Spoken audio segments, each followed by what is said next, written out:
everybody. Yes, it is Wednesday. Grab your goat, grab your coffin, grab your fangs, because it is time for the Witches Movie Coven Gone Vampiric today. This week we are doing Dark Shadows, the 2012 version with Johnny Depp.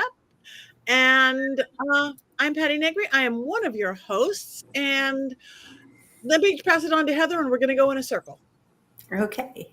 Hi, I'm Heather Green. I am the author of Lights, Camera, Witchcraft, a critical history of witches and witchcraft in American film and television. And I am coming to you from Florida. I'm normally in Atlanta, but I am coming to you from Florida this lovely evening, and happy to be here with my coven. Thank you so much. And hi, everybody coming in. Hi, Calvin. Hi, Robert. Hi, Restream.io. Richard-Lael. That would be me. I am Richard-Lael. Richard-Lael is one name, not two. If I were just Richard, I would be that's a story for another day. I never judge. Some people like that other word. That's fine. I never judge.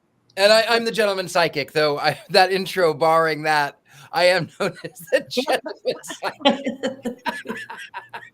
Thank you, sir. And you may recognize him. He's been on here a few times with us. Beautiful Chad Hatter. Welcome, Chad. Tell everybody hi. Hello, everyone. I'm so happy to be back. Today, I get to finally realize my dream of being a chair filler. Thank you very much. And a fine one at that, and a fine chair behind you. Thank you. And I am proud to introduce one of my dear friends, wardrobe, costume designer herself, all sorts of fabulous things, Laura Brody. Welcome for setting in today for Courtney. So say hi to everybody. Thank you so much for having me, Patti. Yes, I am a costume designer. I'm a costumer, and I am here in Hollywood, California. Good, thank you. This week's movie, I can't believe I've never seen it before. I watched it for the first time. Dark Shadow. I was one of those little kids who ran home from school. The first show I remember, I ran home to watch the original version. Yes, I'm that old. And I loved it madly. The only soap opera I've ever watched. And this is the remake. So should we, Richard-Lael, for anybody, if they haven't quite seen it yet, will you give us your unbiased breakdown of the movie? I absolutely will. So I remember really loving this film, and then I bought it. It was on my YouTube, and I watched it again on YouTube because I bought it several years ago, and I watched it, and this is my unbiased storyline. Okay, so it's the story about Collinswood, a little town somewhere in the east, a port city, and this family of the Collins, that they were so predominant in the town that they even named the town after them. They did fishing and oystering and other things associated with the water, which is very strange for another reason that I'll tell later. I'll just tell you now. So apparently vampires are not supposed to go near flowing water, just so you know. So I just think it's funny. Anyway, nonetheless, I digress. So there is Johnny Depp plays Barnabas Collins, the lead role. And he is, of course, a young man of wealth and prominence, and has built a 200-roomed mansion in the late 1700s, early 1800s, complete with electricity, which is historically accurate. Clearly. And then, of course, there's a young woman who turns out to be a witch who is in love with him, and she hexes him, she curses him, she turns him into a vampire, and then he gets buried alive for 200 and how many years was it, Chadwick? 196. 196 years. He was buried for 196 years. And then he is summoned by someone digging in it was near a McDonald's. I don't know. It was somewhere near there. And he ends up by killing the workers, goes back to Collinswood, falls in love with a nanny. I know. The Help. I know. I'll just die. That's the wrong title. The Help. Falls in love with the nanny, and then of course it's basically like watching the soap opera compressed into an hour and a half or however long this is. And in the end of it, of course, Depp is in love with a nanny. He's killed the doctor because she's trying to steal his blood so that she can be a vampire herself. And then, of course, you find out that every one of the Collinses, they're either witches or werewolves or ghosts. There are a few ghosts, and the house burns down because of, whatever, fire, and lots of passionate lovemaking scenes. And then, of course, he kills her in the end. And I think did I watch the end of it? I don't think I did. Something about he was going to turn. He was in love with the nanny, and then she said yes, but and you will live forever. I'll read the quotes later. Anyway, it was like that, excepting with the fact it was like Jack Sparrow meets the Mad Hatter in a Hammer film. I think that's the best way I can describe it. And they live happily ever after. Forever, because they're vampires and witches. Yes. Thank you very much. Now we're clear on the film completely, as always. Now we can go to a more. Is this one of the movies in your book, Miss Heather? It's mentioned, but I don't really focus on it because this is much more vampire than it is witches, even though there's witches in it. But if there's witches here and there, I didn't mention every film that had witches as a secondary. This was really mostly considered vampire. This fits into the vampire films more than that. And my book is not specifically on vampires. And I did watch it for the book, and because of my schedule this week, I was not able to rewatch it. So I'm going to be light on details, but I'll talk about that in a second. Just to give a little context, I want to talk a little bit about the original, because not everybody who may know there was an original, and that was a 1968 to 1972 was the original, and it was like Patti said, a soap opera. And when it first came on in 1968, people were they didn't love it. They thought it was weird. Here's this soap opera with vampires. It was dark. It was gothic. It didn't feel appropriate. But then, according to what I understand, is when the Barnabas character arrives on the scene in the soap opera, it became increasingly popular. And year after year, by 1972, it was phenomenally popular. People loved this show. Like Patti said, she loved to run home and watch this. And there's so many accounts of that where people were like, I got off school, quickly ran home. I wanted to watch Dark Shadows. And so it became super popular at the time. It went off the air in 72 because it was losing ratings. I mean, just like any show. And there's a reason for that, in my estimation and my studies, but it got a cult following after that. So, of course, people continued to watch it and rerun for years and years, and it actually has a cult following. People will still watch it. They love the original. And in my estimation, if you think about other movies we've talked about, other shows we've talked about, 1968 to 1972 was the period of time you had Bewitched. You had, the Munsters and Addams Family were already off generally by this point, but you had the popularity of these oddity shows, these shows that had a little bit of a darker side. They had witches, they had vampires, they had ghosts, they had monsters. It was very popular in the late 60s. By 1972, that popularity was waning. Even the darker witch films, the popularity of those were waning. Even witch films weren't waning, but the darker ones were waning. And as our society changed and moved slowly out of the chaos of the late 1960s and early 70s. So it's not surprising this show eventually kind of teetered out at that point. But what's interesting is that the movie, 2012 movie, missed the boat when it came to the popularity of vampires in film later, because the vampire craze that happened in 2000s was a little bit earlier. By 2012 and 2013, you have the popularity of witches. Vampires were a little earlier. Vampire Diaries, Twilight. There's a whole bunch of them. You guys can name more. They're escaping my brain because I'm exhausted. But they were all a little bit earlier. So this one kind of missed that popularity by 3 or 4 or 5 years. So that's kind of interesting that it came out in 2012. But it did not do as well as the show. And we can talk about that. Generally speaking, people were meh, And maybe it was because Johnny Depp sounded like he was being Jack Sparrow loud. Well, we can talk about that's one of my. I love Johnny Depp, and that's one of my. I do too. One of my complaints about him is that you see movie after movie, you start to see the same characters, and it's a little bit upsetting. But yeah, and I'll talk about my opinions later. But that's generally what we're looking at context wise. In terms of where it was, popularity, why it was popular, and then the return 2012. I mean, it's kind of missed. It missed that real popularity, even though there was vampire stuff still going on. This was not the point where vampires were at their peak popularity. So, but that's why it came back. It came back because of the craze of vampire stuff going on in that period of time. So they brought it back at that time, hoping to capture some popularity, bring back Dark Shadows. We've got vampires everywhere else. Why not? So there you go. That's your history for you. Thank you.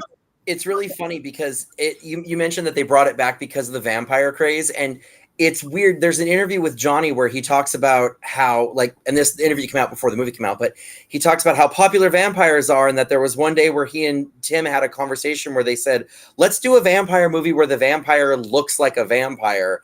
And I love the implication that they were just annoyed that all these vampires were so young and hot and none of them looked like corpses, like what a vampire is supposed to look like.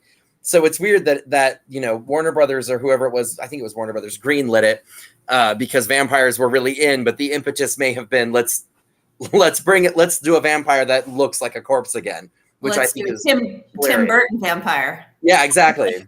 The one and to be Oh, I'm sorry. Go ahead. No, I was just going to add real quick, just adding to that in the look of the vampire.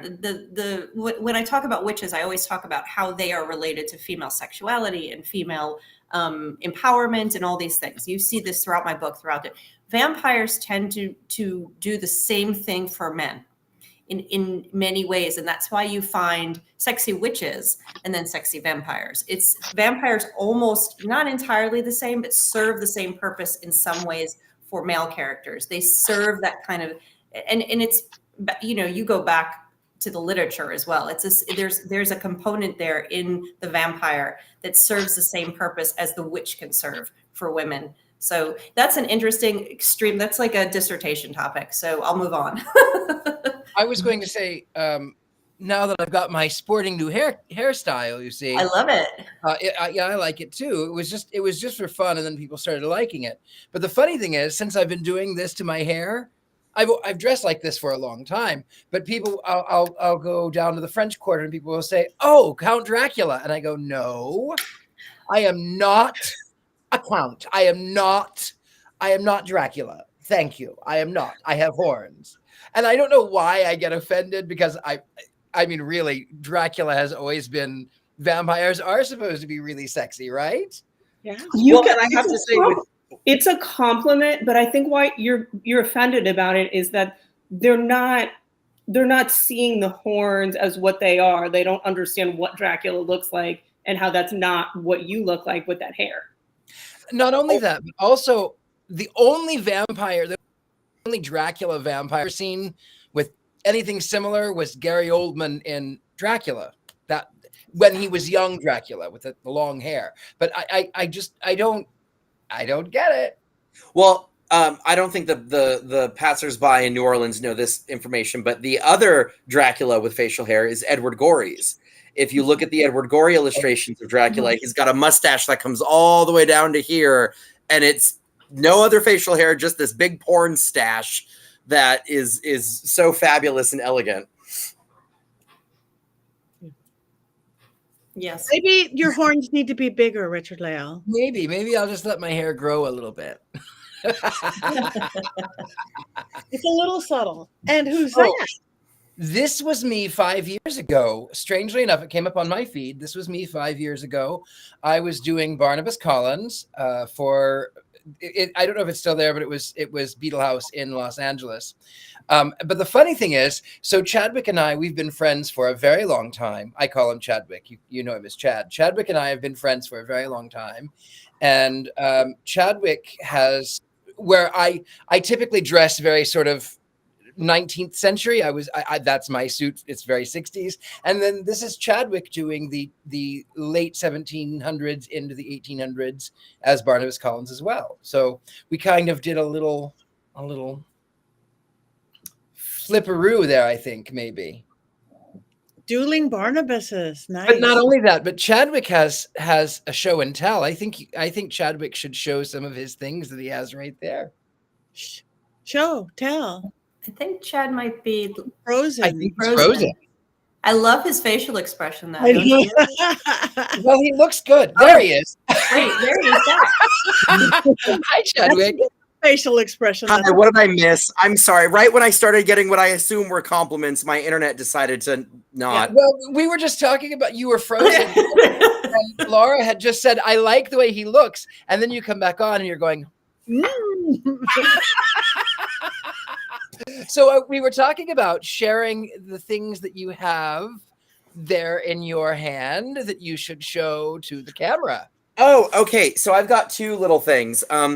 This one is a new acquisition, so I'm going to show you guys this one. But this is my replica of Barnabas's ring. It's a black onyx ring that, because the family is, they're shipping and they're fishing and all those things like that. If you look, I don't know if you'll be able to see it, but there's a ship on the side of the ring, little schooner there. And then all of the filigree work is all like ropes, and it's very nautical. And then this is my replica of the cane.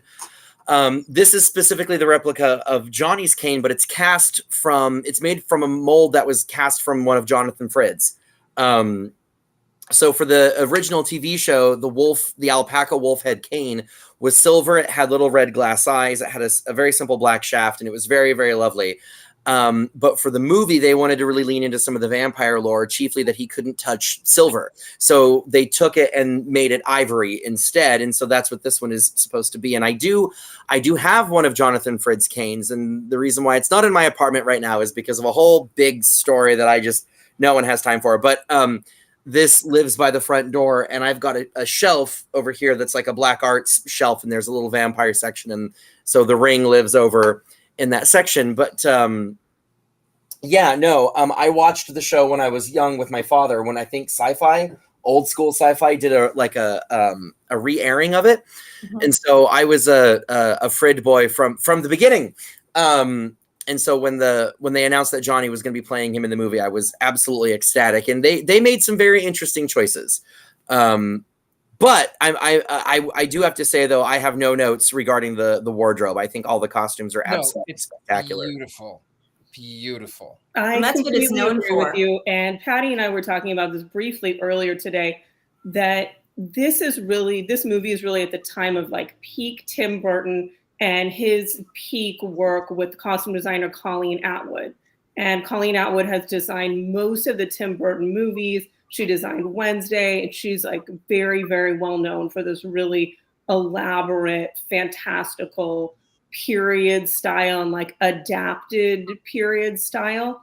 And I feel like Dark Shadows just exemplifies how like spectacular her work is, seeing all the characters together and to see how each one of them is so specific and in their own time.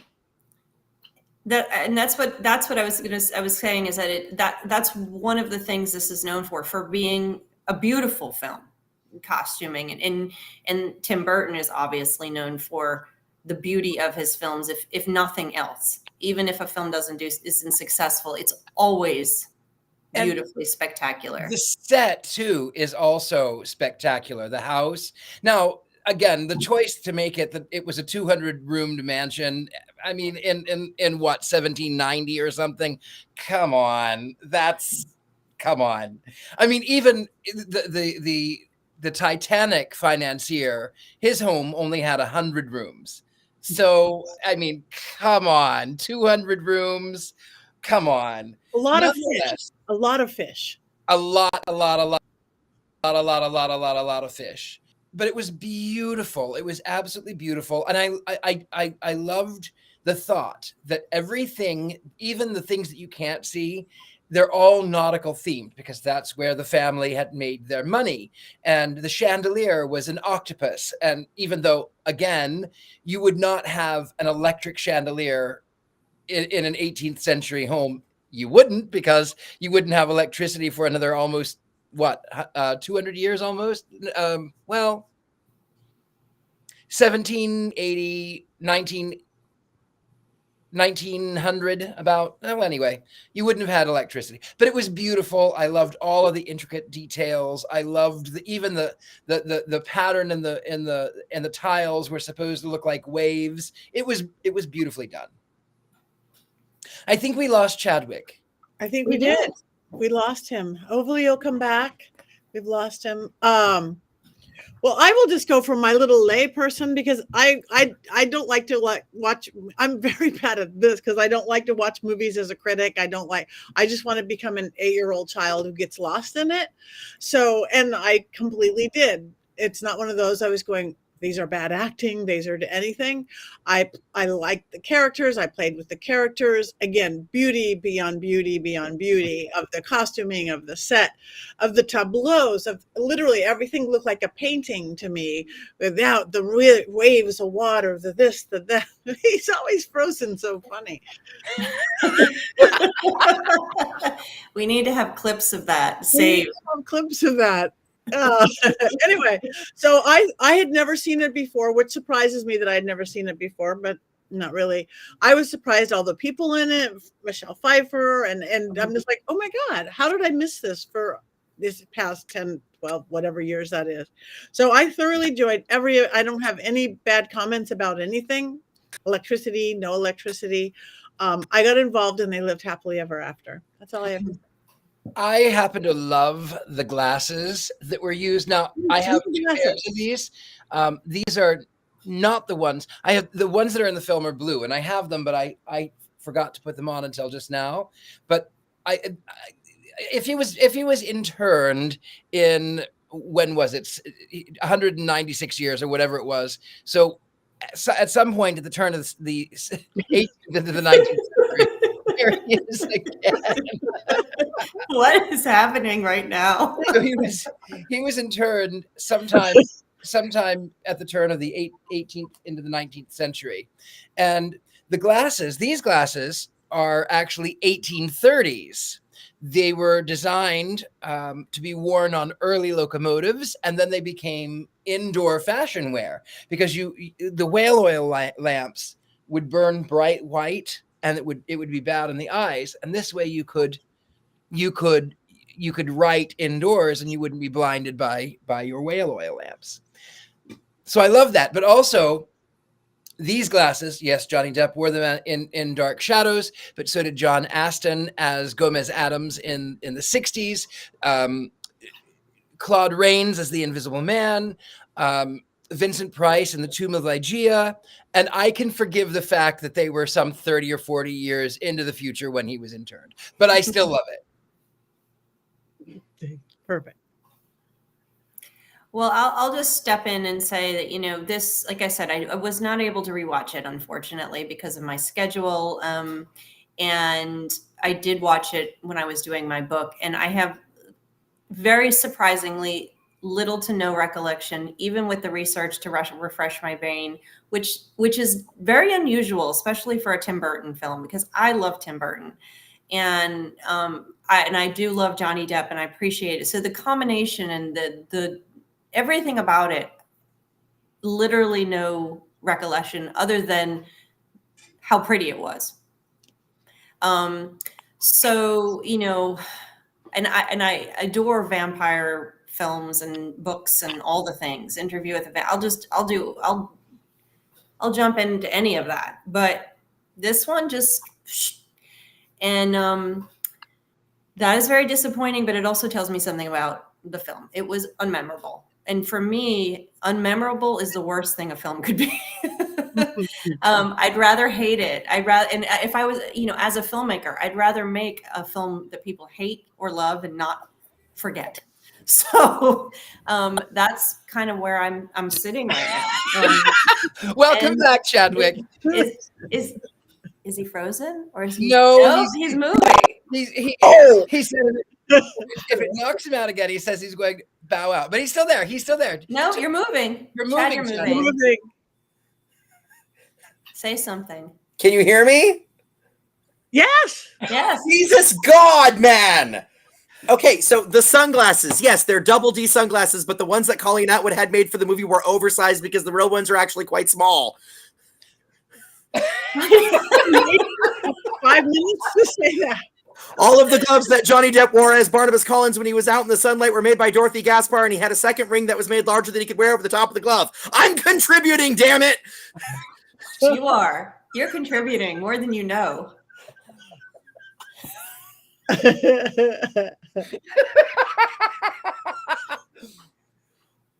you so much for that. We always love when you say the name of the designers, the costumers, the makers out loud for people to know who they are. So I have dressed so many people for things, and I never get thanked on red carpets. I never get thanked when they're holding their stupid statuary. So I think it's extremely important, if you know who made something, to 100% absolutely say it.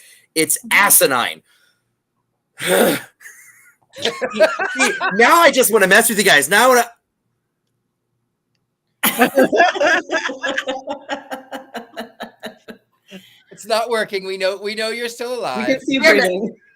We've watched enough vampire movies. We're like, are they breathing? That means this is a B movie.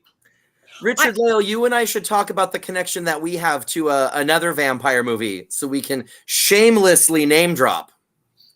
Another vampire movie. Well, maybe you can refresh my memory because I'm. Well, you've seen Lost Boys, right?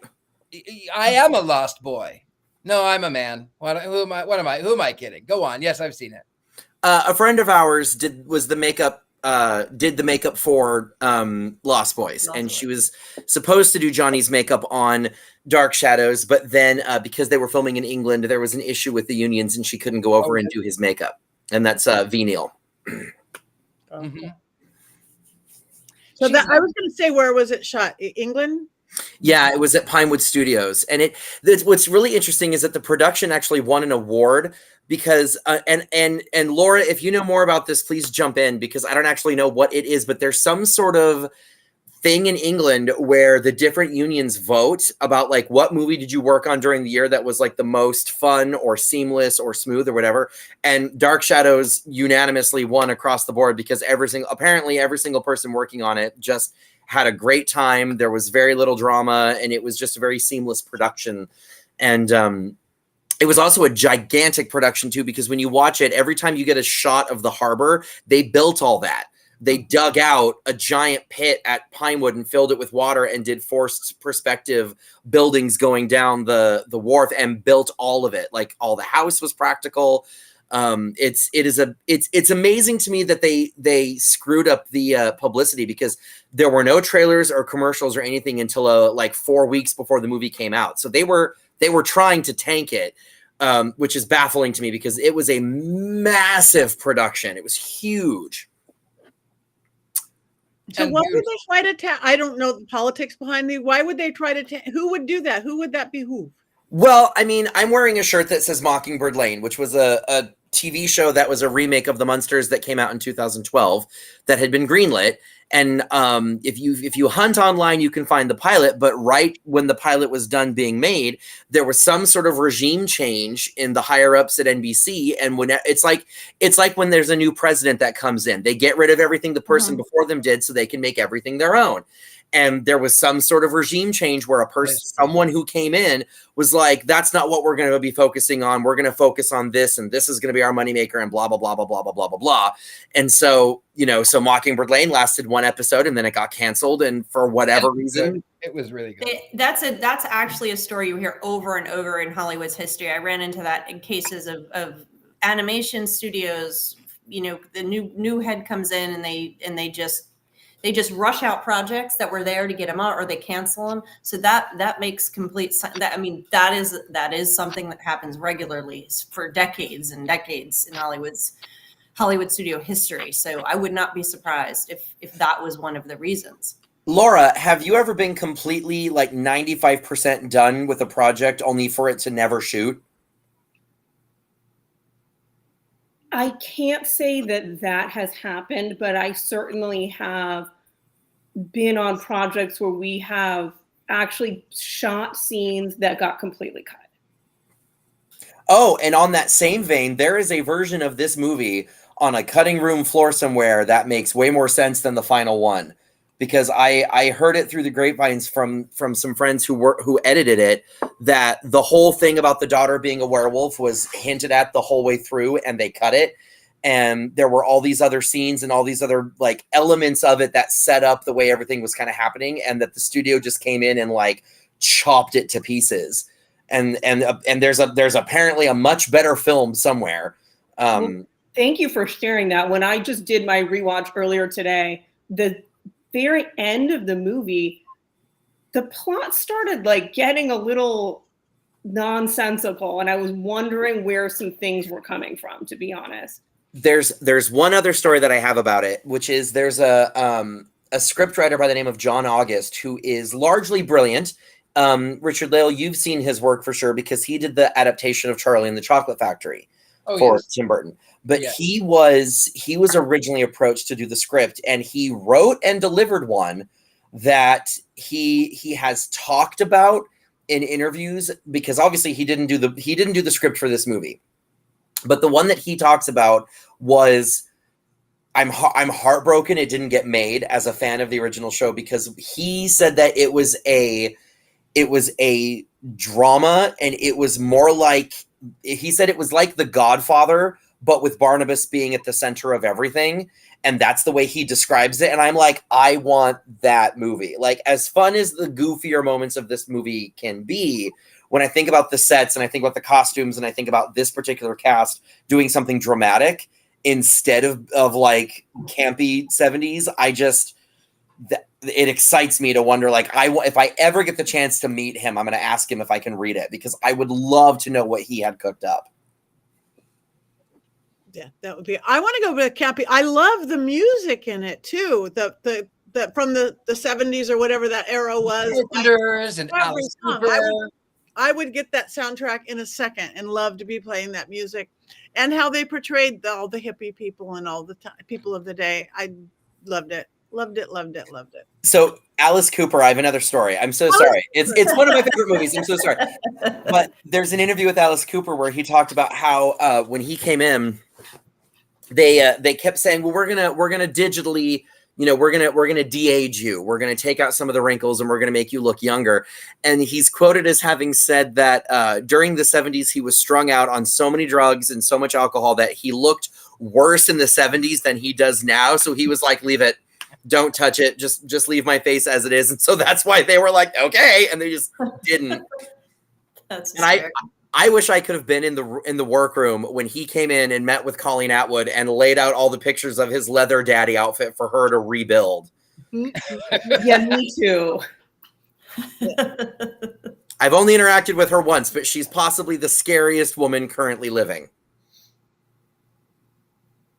I'm not sure I would agree with you, but she definitely is very powerful. Oh, yes. That's for sure. I met her at Comic-Con this past year as I volunteer with my union, the Costume Designers Guild, on our Comic-Con committee.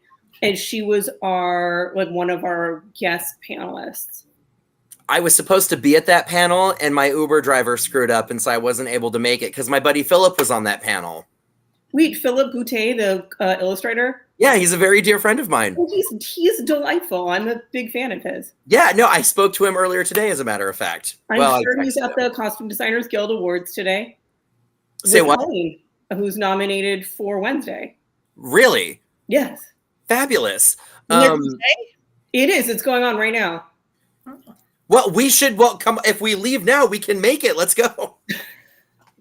It's just up the street. It's between where Patti and I live. So that's hilarious. I'm in Van Nuys, so I'm like 20 minutes away. Okay. And I am never going there again. You need to move back. We miss you. We miss you. Well, thank you. You know what? I am tired of moving.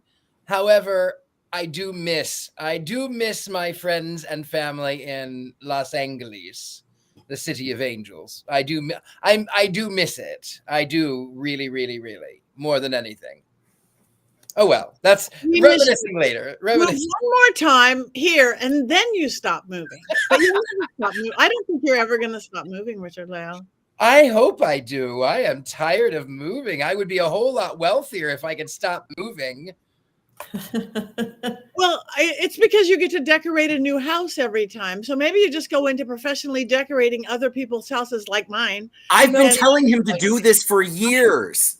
Yes. Well, you know, it's a secret, but I'm actually working on something with Heather, actually, which we talked about that earlier about books and things. We did? Me? A book or something. Yeah, didn't we? A book Oh. I'm like decorating my house. Are we decorating my house, Richard-Lael? No, we didn't discuss. Oh, I know what you're talking about now. Yeah. Yes. But that's something else we're not talking about. That's a secret announcement another time. It's a secret. Can Anyway. I just jump in? Can I jump in here and just Kelvin? The first time I saw Alice Cooper was on the Muppet Show. I have to say yes. That was the first time I saw Alice Cooper too. Was on the Muppet Show. I had to laugh when I saw that comment. Yes, that was me too. Introduced to many greats through the Muppets. Thank you, Jim Henson. My first interaction with Alice Cooper,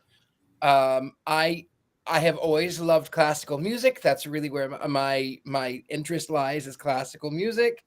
And I had seen, Wayne's World. I'd seen that, and it was, that was fine. I'd seen the Muppets, but where I really started really loving Alice Cooper was that I was in one of my many moves. I was a singing blackjack dealer in Vegas. And I played Freddie Mercury, and one of my dear friends, Chris Beatty, played Alice Cooper. And so Alice Cooper and Elvis Presley were really good friends, old Elvis. And one day I got up to sing Bicycle. I want to ride my bicycle. I'm not going to sing it, but I want to ride my bicycle. And Elvis turns to Alice and says, Freddie's bicycle doesn't have a seat. So all of these years later, I really now love Alice. I love Alice Cooper more than I can say. By old Elvis, do you mean young Elvis, old Elvis, or old Elvis meaning old Elvis in the white jumpsuit?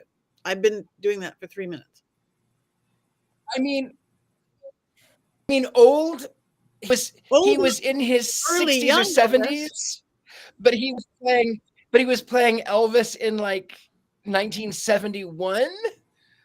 I don't know. It was weird. It was weird. It was weird. I mean, I was a singing blackjack dealer. What do you know? It's one of the things I've done. All right. Yep. All right. Laura, your thoughts on anything? If you have any more thoughts on anything. I'm so glad you asked, because I was just having a thought. I don't know if you saw like the hamster running in my mind. So the very beginning of Dark Shadows seems to me as very reminiscent of the TV show of Sleepy Hollow. Did you guys watch the TV show Sleepy Hollow? I don't. Well, I'm aware of it, and I am aware of the concept. The Horseman is one of the Horsemen of the Apocalypse, which I think is brilliant. But I literally just missed the boat on that one, because right when it was becoming a thing, I went back to college and I couldn't afford internet and I couldn't afford cable. And so while it was airing, I was in school and I never got to actually watch it. But I have seen some of the costumes and they're gorgeous. I agree with you. I watched it when it was on TV. It was quite good as far as I was concerned. And I think I may have rewatched it last year. But it's like the same plot that, is it Ichabod Crane is like asleep, and he wakes up 200 years later and is walking down the street in New England and almost gets hit by a car. It's like almost the same opening. No. That makes sense. And I think if this movie came out in 2012, that season might have come out around the same time. The fish out of water element of Barnabas is kind of interesting, because in the TV show, it definitely wasn't there. He assimilated like instantly into society of the 1970s, so much so that it was, if I remember correctly, it was a while before anyone even was remotely suspicious. But what's really interesting is that Barnabas in the TV show didn't eat people. He ate animals, and so there was all these reports of like livestock being drained. So for them to, which then was utilized in Twilight, and I think is either a nod or a direct rip, one or the other. But it is kind of interesting that that's the vegetarian element of Barnabas was something they decided not to keep for the movie, which I don't think it really, him eating people doesn't really add anything to the movie. They could have done without it. But I like the idea of a shot of Barnabas in his cape chasing a cow in the moonlight. I think that and bringing up the Twilight thing, I think, and that's something I was trying to do some research on for this show, and I, again, didn't have enough time to dig deep enough. But not only do you have that in the good vampire, this idea of this vampire that's a vegetarian that's good, that is coming from Dark Shadows to Twilight, and there was some suggestions that that was an influence. And if you think of the fact that the Twilight vampires were Collins, so they had the same last name, Edward Collins, wasn't it? It was Cullen, Cullens. Close enough. Yeah. Close enough. I don't think that one letter, if they had used Collins, they might have gotten a copyright issue if they had done that. It would have been too direct. Changing one letter, I would say that there's definitely an influence there. And doing some research on that might turn up some more, because I can't let go of that. That's the immediate thing I think of, is that connection. And then the vegetarian and the good vampire. Yeah, the idea of the safe. The safe vampire. The safe vampire. Yeah, and what I also really love is if you look up what Jonathan Frid looked like, no shade to him, but he was voted like sexiest man alive like twice because of playing Barnabas on the show, and he would get like fan letters from women saying how badly they wanted him to bite them, and it's like by contemporary standards, nothing about Barnabas is sexy. And I'm including Johnny's look in that because he's got like, Frid has the kind of Romanesque bangs with the spikes, and he had the big coat, and he looks like a New England gentleman, you know, and I love this photo. And the thing that I love about this photo is I love that they recreated it for the movie. They recreated it with the movie cast, and it's the only time we get to see Johnny with an actual necktie because he was wearing ascots the entire film. Oh, wow. Mm-hmm. And another thing that I love about this movie is I love that Johnny's coat is actually green. And Laura knows this, but like if you put black fabric on screen and they desaturate it, it like loses all of its details. So typically we tend to use a blue or a green so that it still retains like shadow. And his coat is this like beautiful emerald green in reality. And you can't tell when you watch the movie because the color has changed. But I've seen the coat in person, and it's like, the lining is this 1970s paisley nightmare that is just so fabulous and so lovely. And oh god, I have a replica of the coat that I made in college, and it's just, I love the coat. I love Barnabas's coat. Whoever's idea in the 70s it was to put him in an Inverness, like chef's kiss to them. To be honest, the Inverness coat is something that is always a vampire costume. There's like some things that are just tropes of vampire costumes, which are Inverness coat, ascot, and like the medal around the neck. The medallion. Like that's what we always think they look like. Absolutely. And you're totally right about the like black color getting eaten up on the screen. I remember I worked on season 1 of Interview with the Vampire, the most recent one. And when we were doing Louis's funeral outfit, there's like this very, very long sequence where he goes to his mother's funeral in New Orleans and then has like this crisis and goes to the church. And because he's in a funeral, he has to be wearing black. But because we know he's going to be outside, we had to try to make it like less black and did like a shadow stripe on his suit. Amazing. Say more. And we had to make like 8 of those suits for him and his stuntman to do that big scene in the church. where they kill the preachers and get covered in blood. And that was like what we did on every episode was That who are they going to so kill? romantic. How much blood are they going to get covered in? How many suits do we need? Wow. Another freeze. So much fun. The behind the scenes aspects of movies and how they're built with the costuming and the set builders and the prop people and all that stuff is so endlessly fascinating when you dig into it. So, you know, applaud to you for doing that. And like you said, naming them, because some of the best stories that I love digging in and why I became a film historian, one of the reasons was to dig through those stories, find the things that you guys were doing behind the scenes to make it look the way it does, because those are important. Everybody's adding so much to these characters, and the only people that get the names are, you hear the director. But, you know, like you were talking about scenes getting cut, you know, the editor actually, you know, if the film director doesn't have enough clout, the editor is the one who's going to make that film and tell that story. I wanted to be an editor, I wanted to be a director, and then I wanted to be an editor, then I wanted to be a producer when I was in film school. That was my trajectory slowly, and that's pretty much it. But I loved editing, and that, you know, having stuff cut, these people make there's fabulous stories behind the stories. So that's what I'm trying to say. So, you know, this stuff you're sharing is amazing. When I moved to Hollywood, they were filming Gangster Squad on Hollywood Boulevard, and they had the green screens that have the old 30s building. It's beautiful, right? All these old cars up and down the streets. And I said to the universe, I said, I want to do that. And then 1 year exactly, I was on that street filming Saving Mr. Banks. I was limo driver number 3. And I said to the universe, that's not what I meant.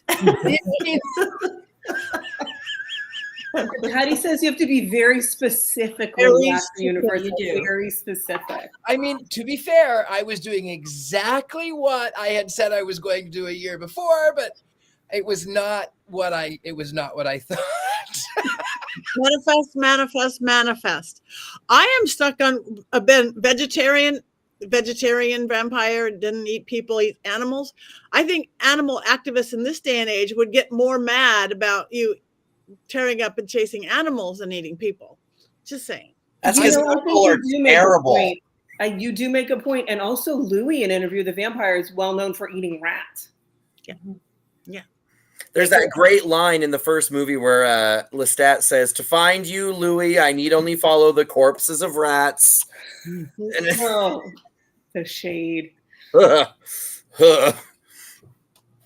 Anyway, I guess we don't have a Mankey Minute today. We just sadly don't have a Mankey. But do we have any quotes, Richard-Lael? Do have some. I'm going to do my best, Courtney Buckley. Okay. Wait, let me see. That's me. First, you have to say, that's me. That's me. There's. I'm sorry, it's not a hoodie. It's the best I can do, you know, under the circumstances. Okay, let's see. Angelique, I'm going to make you an offer, Barnabas. My last, you can join me by my side and we can run Collins Sport together as partners and lovers, or I'll put you back in the box. Barnabas, I've already prepared my counter proposal. It reads thusly: you may strategically place your wonder on my posterior and kiss it repeatedly. That was one. Let me see. What's this one? Oh, Carolyn, are you stoned or something? They tried stoning me, my dear. It did not work. To Willie. When do they start allowing women of the night on the estate grounds? Elizabeth Collins, what do you think of the president? Tim. Elizabeth Collins, think of the war. Victoria, I don't watch television. Elizabeth, do you think the sexes should be equal? Victoria, heavens no. Men would become quite unmanageable. Elizabeth, I think we're going to get along. And then, of course, the one that I liked was I liked Alice Cooper, ugliest woman I've ever met. I've ever seen. Of all of Barnabas's extraordinarily well-worded insults, the other one that I quite like is when he tells Angelique, he says, "Goest thou to hell swiftly, please, and there may Asmodeus himself suckle your diseased teat."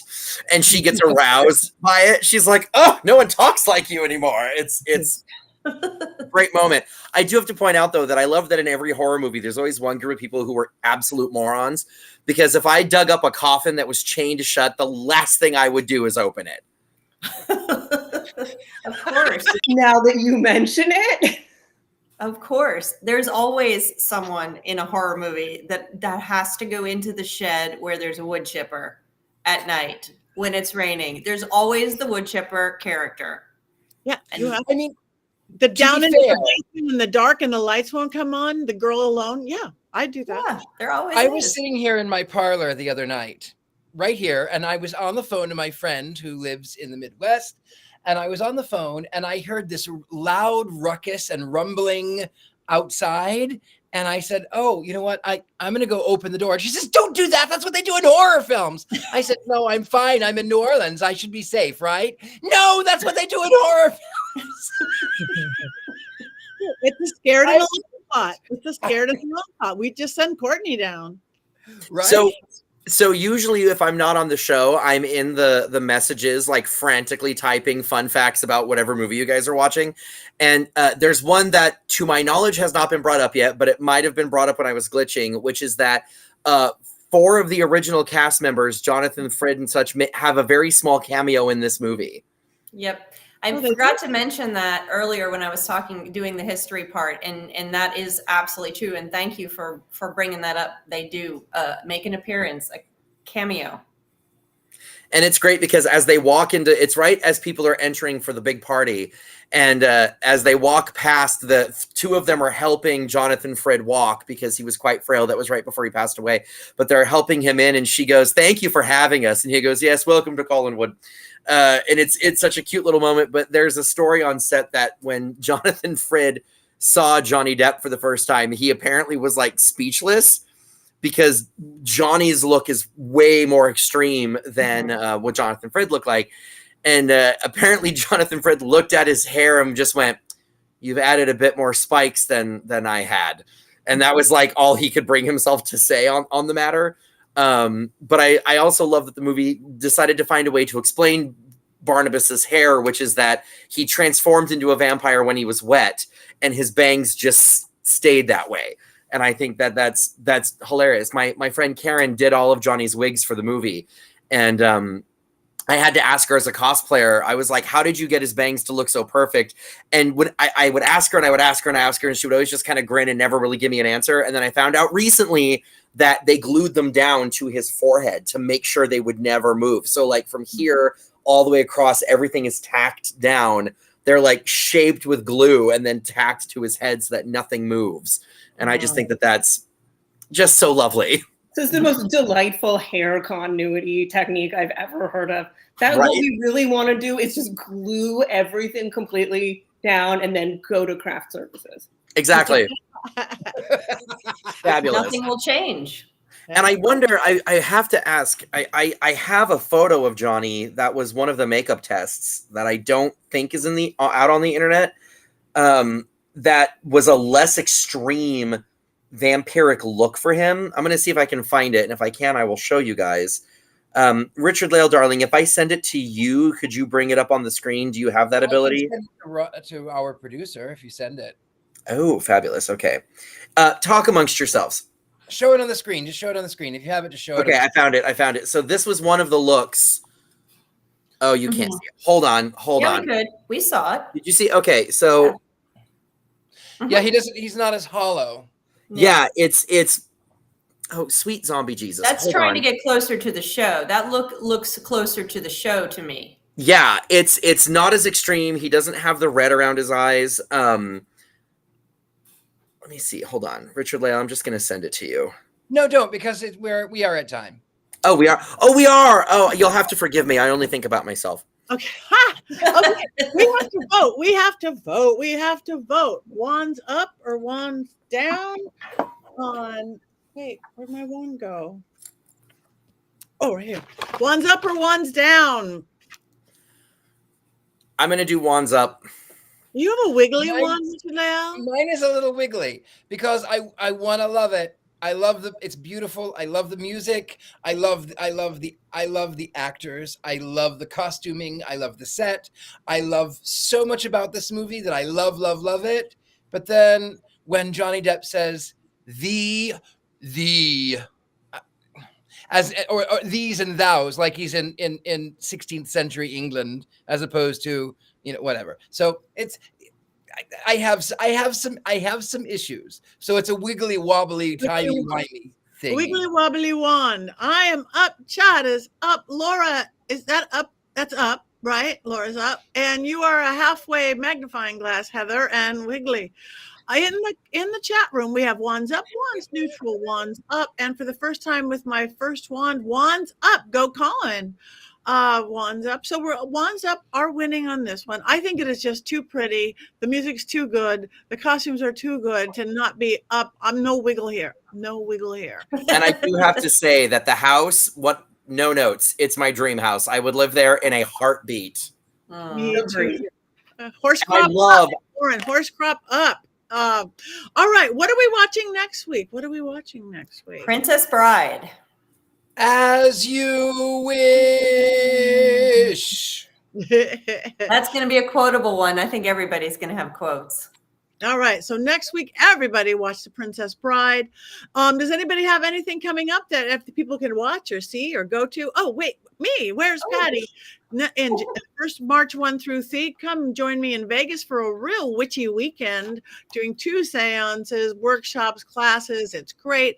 I'm moving then to Arizona, and then I'm moving to Romania because now that we're all into vampires, join Father Sebastian and I in Romania. There's way more than that, but go to pattinegri.com and find it. All right, that's me. Next.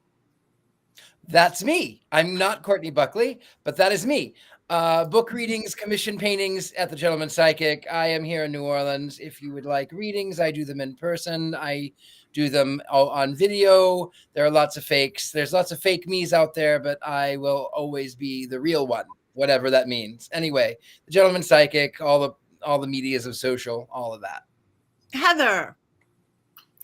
I am going to be in less than a month, at Paginnicon. That's in Minnesota, around Minneapolis. I'm doing 3 workshops, and that should be really fun and hanging out for that weekend. I'll be in Atlanta. Of course, we have Mystic South. I'm actually help run that event, and the presentation, or if you want to present, or we've only got 2 more weeks before the I'm so tired. I can't even think straight, guys. Before the applications are closed for that event. So please, if you want to present, come buy tickets and come visit me in Atlanta in July for Mystic South. And I have a really big news on a book. I was fortunate enough to be part of a Hocus Pocus book that's going to be released sometime this summer.